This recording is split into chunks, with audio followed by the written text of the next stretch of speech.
is your boy once again signing out and saying, rise up Africa, the world is waiting for you. I'll see you next time. Hello there and welcome to JCTV Zimbabwe. Today it is the 13th of July and I'm coming live to you from our studios in Johannesburg. And today we are talking about the topical issue of what is happening here in South Africa, the looting and people getting into shops. And we are seeing a scourge of attacks of shops, of malls, and the South African president, Mr. Cyril Ramaphosa, has actually ordered the SANDF to go in and chip in to help the police so that they can quell the violence and the looting spree that we've seen. However, yesterday we saw something that was a bit disturbing of some videos of our very own Zimbabwean people joining the bandwagon of looting. And this is totally unacceptable. But to help us dissect and look into this matter and look at a number of issues, the problems, and what is the main issue that is causing people to go out there and loot, I'm joined by Gugu, who is going to help us to look into this issue. She's not she's not new to this channel. She has been here talking about women issues. She is in the ZANU-PF women's wing in the youth, and we want to welcome her. Gugu, she's also well known as Dr. Amai. How are you? I am very much okay. Thank you so much for having me. Good evening to you and good evening to the viewers across the globe. All right. So the main question that we are asking today is, what is causing all this? What is causing? Obviously, we know that it was ignited by the people from KZN demanding the release of the former president, Jacob Zuma.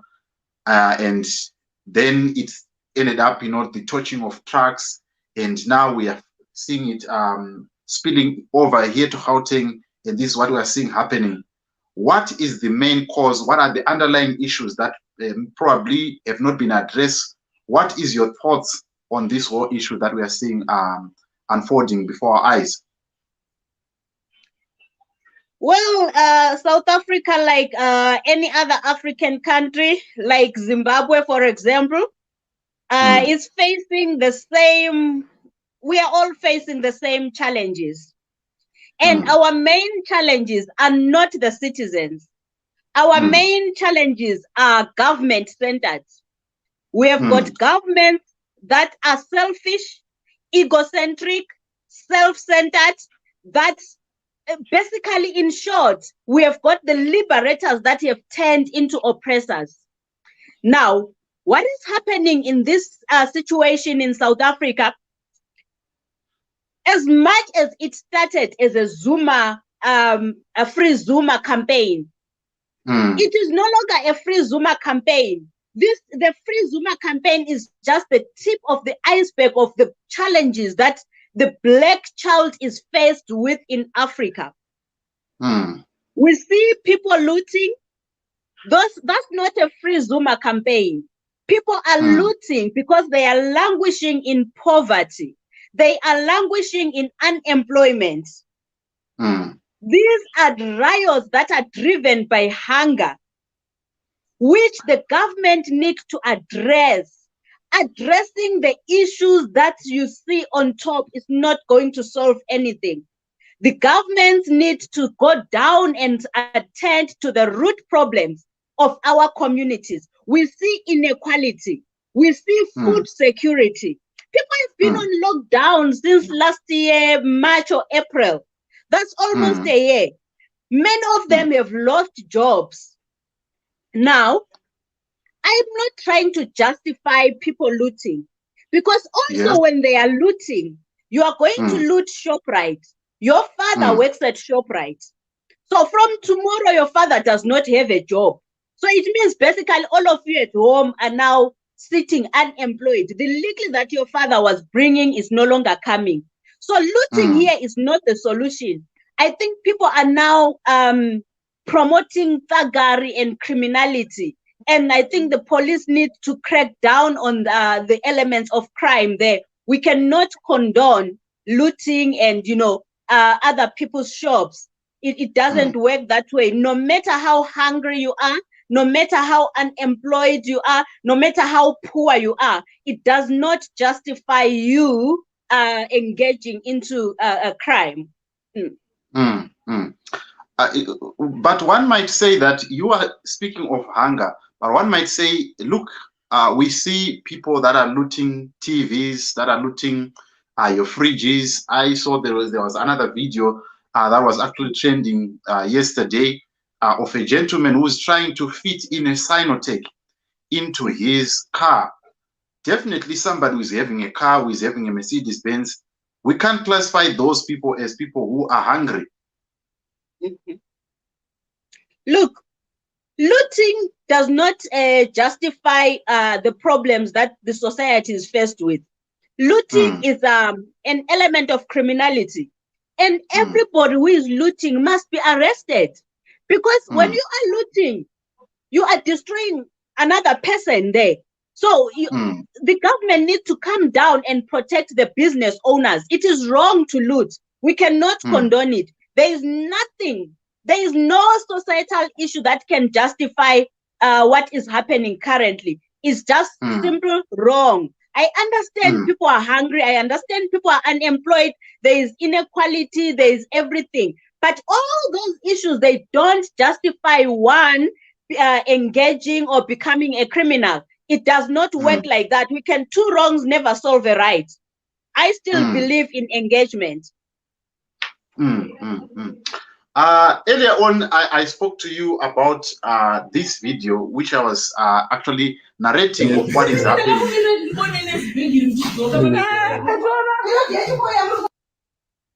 This is a video of Zimbabwe. I don't know who are participating in this whole thing. What was your face when you saw this video circulating on social media? I was actually shocked and disappointed at the same time. But then, again, these are the results of a failing government that we have in Zimbabwe. People are all over in South Africa because the economy is not working out. Our leadership is failing to resuscitate our economy. And people are all over the world. They are hungry. They are everything. However, Zimbabweans need to desist from engaging in any criminal activity, because what these Zimbabweans now are doing, they are actually giving South Africans justification for xenophobia. And the next thing that we're going to be seeing is an attack on the migrants, and the excuse will be migrants are looting our country. You understand that? So I want to plead with the Zimbabweans and say, whatever the situation that you are going through, please do not participate in looting. This is just a disgrace. It's very wrong. You cannot come to another country and do the things that you cannot do in your own country. Zimbabweans cannot do this. They can't loot in Zimbabwe. They know it very well. They come to South Africa. South Africa is hosting us. We appreciate that. So if you're coming to South Africa, add some value to South Africa and to your own life. Don't become a criminal like what we are seeing now. This is just, painting everybody, every Zimbabwean with a black paint.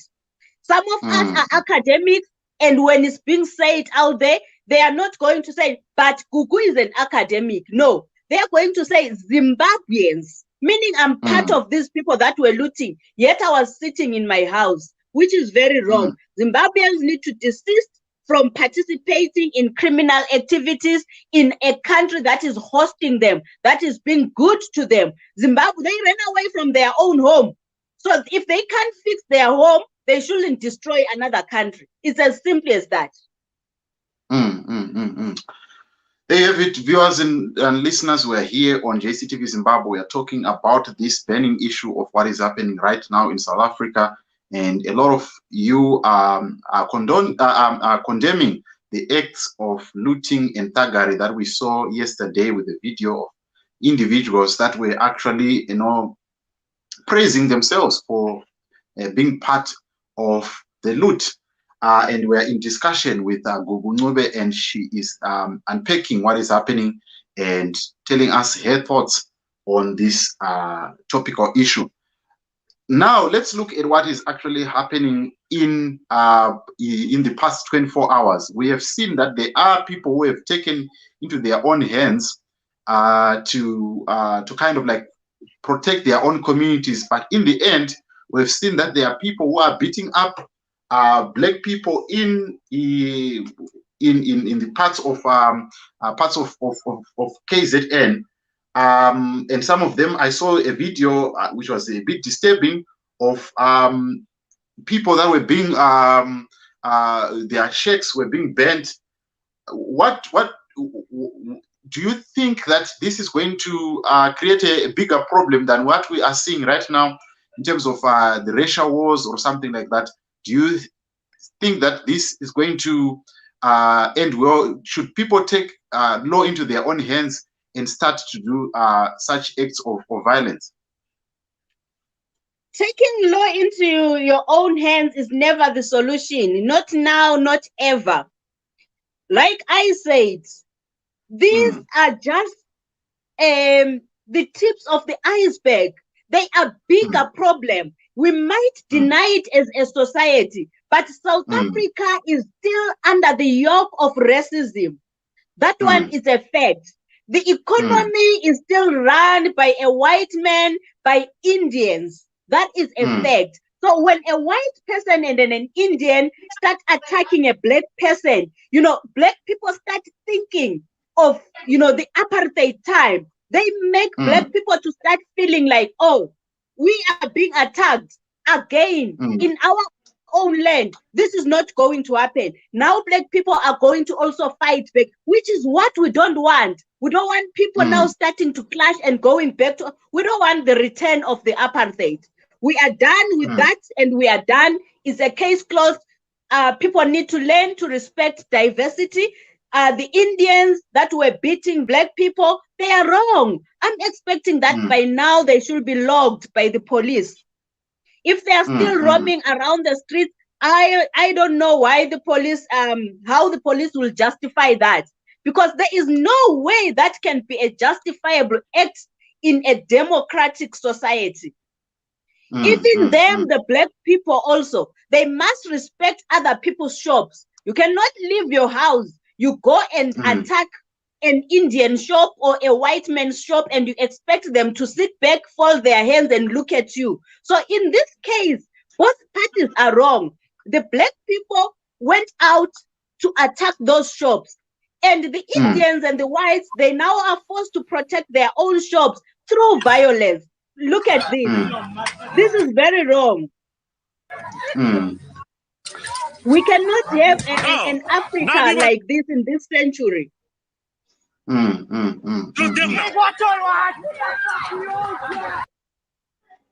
We apologize for strong language in that video.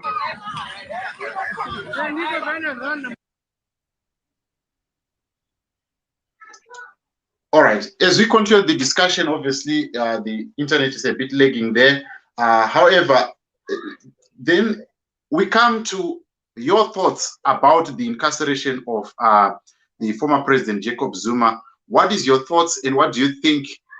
Is there any way that it could have been done better to avoid these confrontations that we are seeing and the kind of like anger and rage that we are seeing play out? Is there any way that it could have been done better looking at the current situation that we are now faced in as a country? Look, my view is that Jacob Zuma played right into the hands of his enemies. Number one. Number two, he is a leader.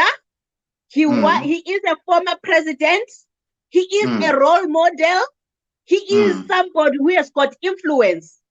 If you are in that position and then you disregard a court order, that says a lot about you than the court that issued that court order. Whether the court was right or wrong, that's a question for another day. But disregarding a court order on its own was out of order for Jacob Zuma to do that. And under the circumstances, I think Africans need to allow the law to take its course. They need to respect the decisions of the courts. If the court said Jacob Zuma should be in prison, let it be. If those who feel otherwise should challenge the court's decision in a court of law. These fights that people are causing in the name of Jacob Zuma are not solving anything, and they are not working for anybody. So Jacob Zuma himself undermined the constitution. We cannot have leaders holding the country at ransom. Actually, this is a disappointing thing, because people are giving the excuse that, you know, he fought apartheid, he liberated us and all this stuff. So imagine if we can allow all the liberators to get away with the crimes that they committed. It's honestly a very wrong thing, because they are all going to undermine the court orders and get away with it simply because they liberated us. It doesn't work that way. On the other side, to flip the coin, what is happening right now, it says to the African leaders are going to cling on to power because they are going to be afraid to leave the presidential positions, fearing being arrested. You understand what I'm saying? Yes. Now we're seeing this prosecution of Jacob Zuma. This is the other angle.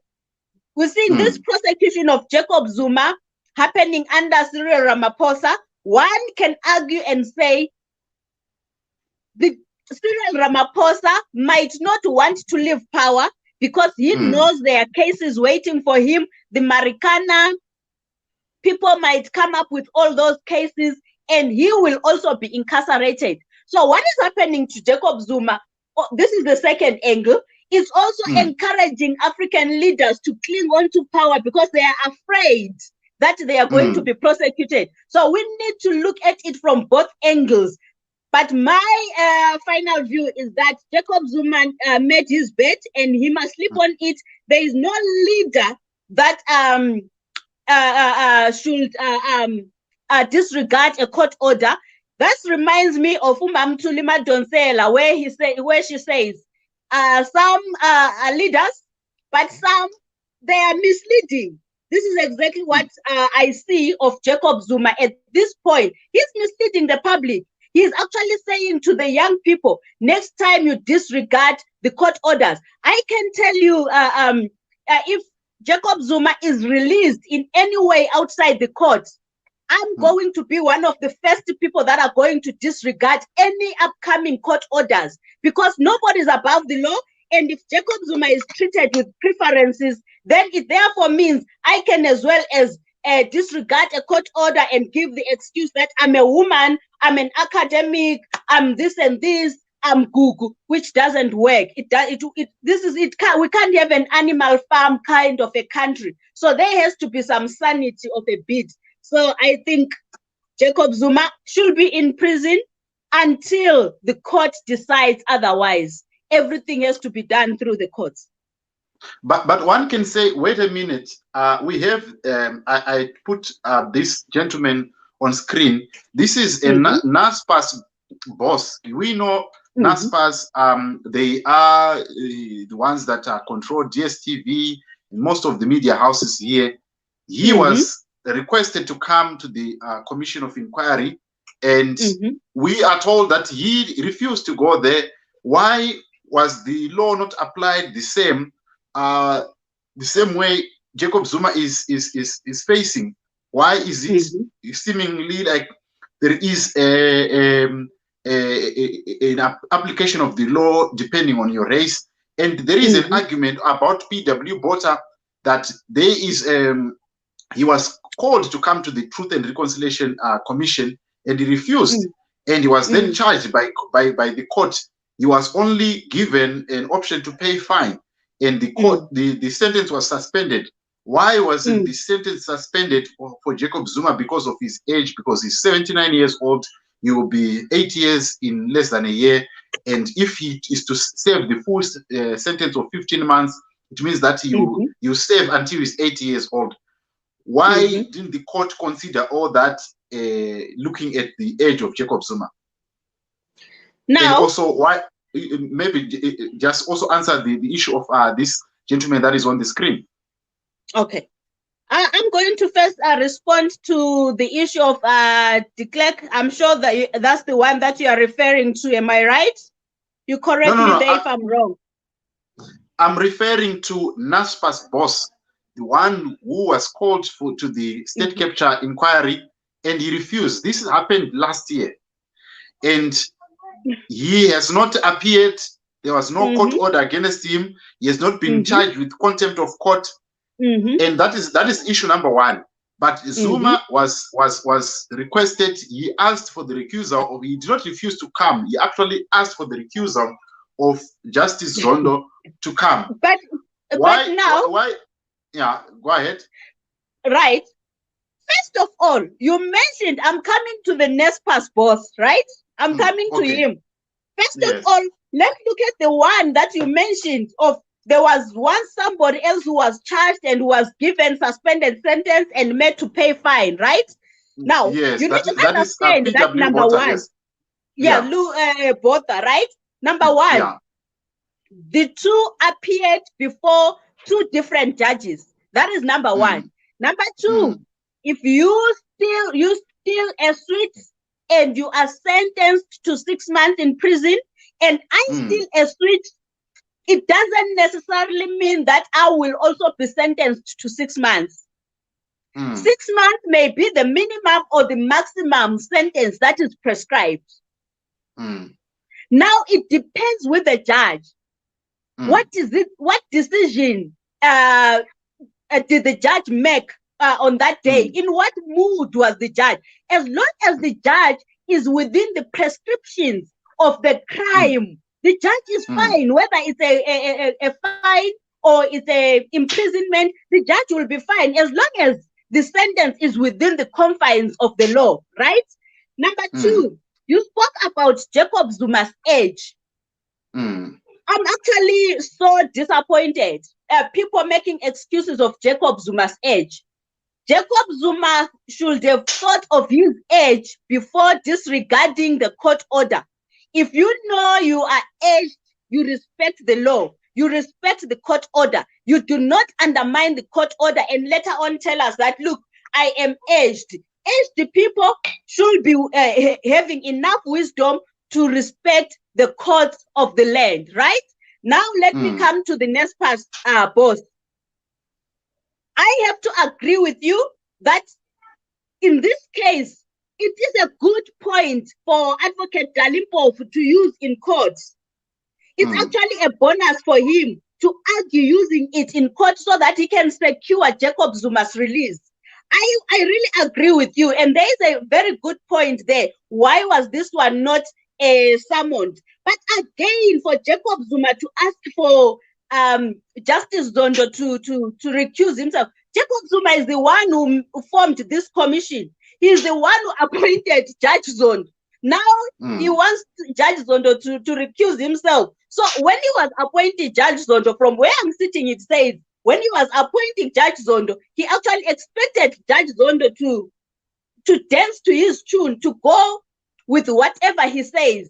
Unfortunately, Judge Zondo has disagreed with him there. And then now he wants Judge Zondo to recuse himself. He formed this commission. He must appear before it. But on the issue of the NASPA's boss, I agree with you 100%. I view that as a selective application of law. Judge Zondo then need to explain. And I hope Advocate Dalimpo uses that to secure the release of Ubabu Jacob Zuma there. That is very wrong. We cannot have law applying to Ubabu Jacob Zuma, but not applying to the NASPA's boss. Now it seems like oh, that one is white and this one is black, so he must go inside. We're trying to shame him. We cannot have an Africa that functions like that. We need an Africa that in which all people are equal before the law, and in which there is no selective application of the law. So I hope Dalimpofu uses that as a bonus for his client. All right, there you have it, ladies and gentlemen. We are having Dr. Amai Gugu Ncube talking to us about the events that are unfolding before our eyes. In the past few days, we saw the incarceration of the former president Jacob Zuma after he was charged for contempt of court and scandalizing the court when he was asked to come and appear before the State Capture Commission, which is led by Deputy Chief Justice Raymond Zondo.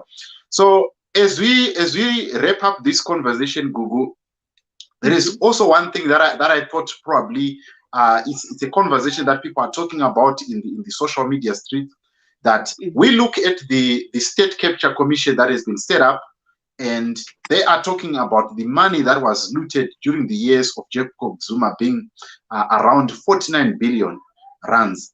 And then you look at the amount of money that was lost in the calendar year up to now, which is around 500 billion for COVID-19.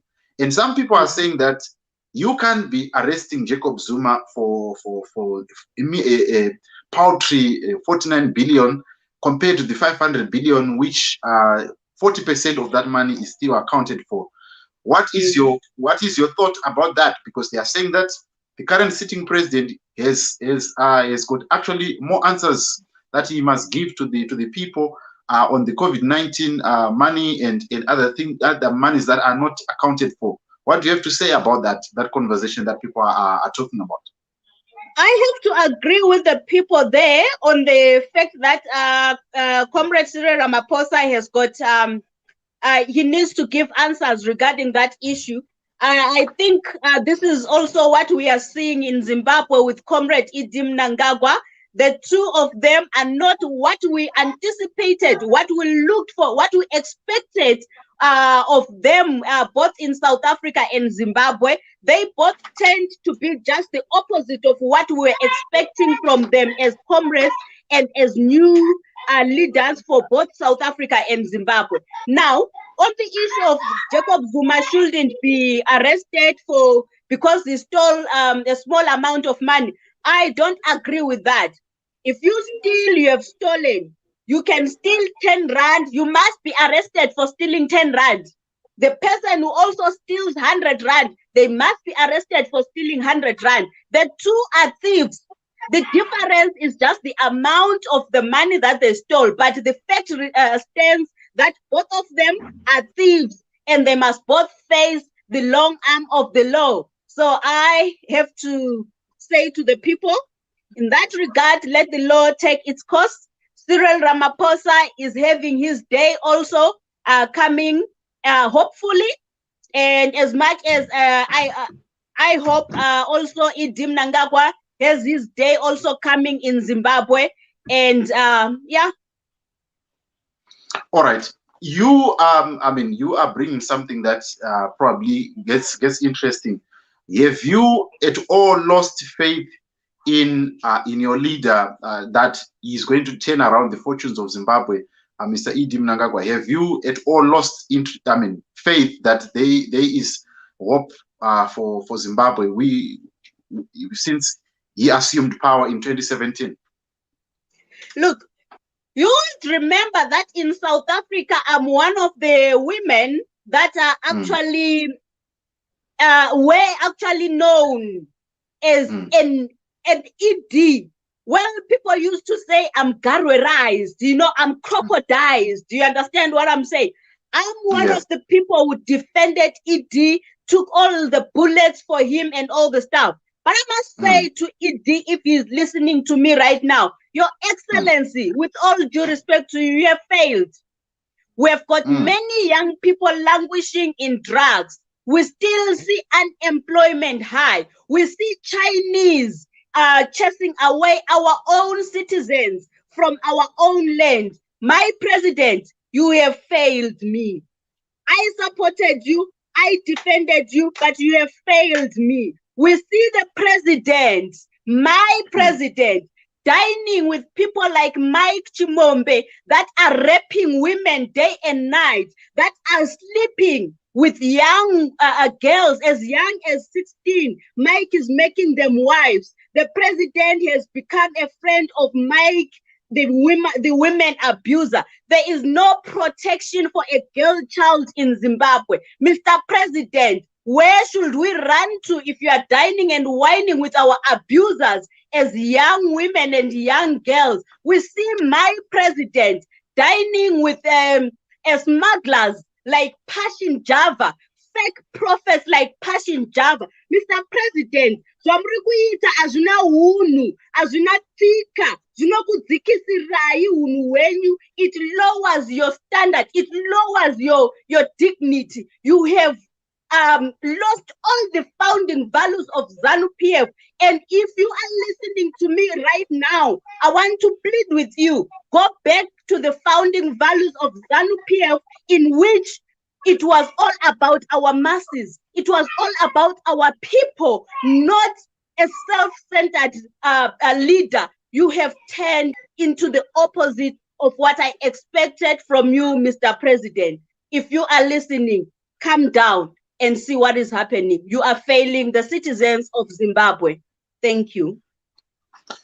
Right, that is the conversation that we're having with Gugu Ncube on the issue of what is happening here in South Africa. Sorry, we had to digress a little bit, but the story that we're saying, that we're touching, was the involvement of Zimbabweans into the looting. Obviously, probably you might be a tenant that is living with people that are participating in the looting, and you might be forced to go out and participate because there is more psychology that has been roped in, because we are seeing everyone else doing it. As a parting shot, Gugu, what are the ways that you have to say to the generality of the Zimbabweans that are, some of them, I saw there was a comment here by Elisha M. He was saying that very true. There was also a justification for not renewing their permits. I know the permits are going to expire this year. What do you have to say to the Zimbabweans that are watching and people that are going to stumble upon this video? What is your final parting shots in the happenings that we are seeing taking place in South Africa? I want to say to Zimbabweans, fellow Zimbabweans, let us respect the laws of our host country. South Africa has accepted us. Some of you came as refugees. You claimed you are running away from an abusive government. But now you are coming here. You are abusing the government that accommodated you. Let us respect the laws of South Africa. If you see the South Africans looting, stay away. Stay in your homes. Stop looting. Stop any criminal activities. I hear some of our citizens are even going door by door, robbing people in the townships. Fellow Zimbabweans, I plead with you, stop doing that. Respect the laws of this country. Thank you. That is the conversation that we've been having with Gugu Ncube. You know her. Where can people find you, Gugu, on social media if they want to know? I know you have been posting videos and talking. We're talking about what is happening and some of the things that you have pointed out about the likes of Mike Chimombe, and you have always been vocal about talking about the rights of women. Where can people find you, and what are you doing at this current moment? People can find me on Twitter. On Twitter, I am at Dr. Gugu _W Ncube. All right. You can also search for Dr. Amai 7. You will find me there on Twitter. On Facebook, I am Guguletu Ncube. Well, my personal email is jingncube21@yahoo.com. Those that want to email me, that's my personal email. It's not a business one. Currently, I'm running a business that is training early childhood teachers. I'm also involved with advocacy for women and children. And I am Women for Women. And I'm standing firm for the rights of women and children. You touch a woman, you touch me. You touch a woman and you say it's not my business. I will show you that it is my business. Before I go, I want to address the youth leader of Zimbabwe, ZANU-PF, Tendai Chirau. Tendai Chirau, degrading and abusing a girl child does not make you a better leader. I have to call you to order in the public. Degrading women does not make you a better leader. Neither does it make you a man enough. That needs to stop. That is not the Zimbabwe that we want, where women are objectified. It has to stop. Thank you so much for this opportunity, comrade. All right. That is Gugu for you. And you can follow her on all the social media platforms so that you can see what she's doing. She's talking about the rights of the women and also standing up for the girl child. Thank you so much, Gugu, for stopping by and giving us your line of thought on this issue that is unfolding before our eyes, and we really appreciate your time. Thank you so much for having me. Have a great night. All right, that was Gugu there giving us her thoughts on what is happening here in South Africa. And tell us what you think about this whole issue that is happening. You as an individual, as a country, as a person who is living in South Africa, you know, in Zimbabwe, we once had these lootings in the 1999, 1998. We had these problems, and that actually caused our dollar to take a nosedive and plunge our country into chaos, and we started having these artificial shortages. Some people are saying that we are going to have this coming into South Africa. Where are we going to run to? This is the question that we'll be asking before we take on any of those actions, before we support these acts of criminality. That is all that we have for you today, and all other videos that we have done, they are also on the channel on JCTV Zimbabwe, and you can follow us on all the platforms that we are putting in there, scrolling down there on the screen. If you want us to talk about anything, please feel free to get in touch with us on all the platforms. Just direct message, you send it to me, and I'll be able to talk to you. If you want to feature on this channel, you know what to do. If you want to advertise, you also know what to do. And tomorrow we are going to be having an individual that is going to be part of our conversation. We're going to be talking about mental health. So please join us tomorrow. We're going to be having Petra. She was part of the panel that was giving us a bit of information on what we were talking about last week. So tomorrow, please make a date with us, as we are going to be talking about unpacking mental health. This is a subject that people tend to forget, and the stigma that is associated with it. So please make sure that you join us tomorrow in the evening. We are going to be having Petronella Thomas Shanobi. She's based in the US, and she'll be giving us her line of thought on mental health. So if you know somebody who is suffering from mental health, who needs help with mental health, please tell them to come, and they can be having questions answered. And if you think probably you are suffering from mental health, please join us, as we'll be looking at all that. That's all that I have for you today. It's your boy, once again, JC, reminding you that rise up, Africa. The world is waiting for you. See you tomorrow. Good night for now.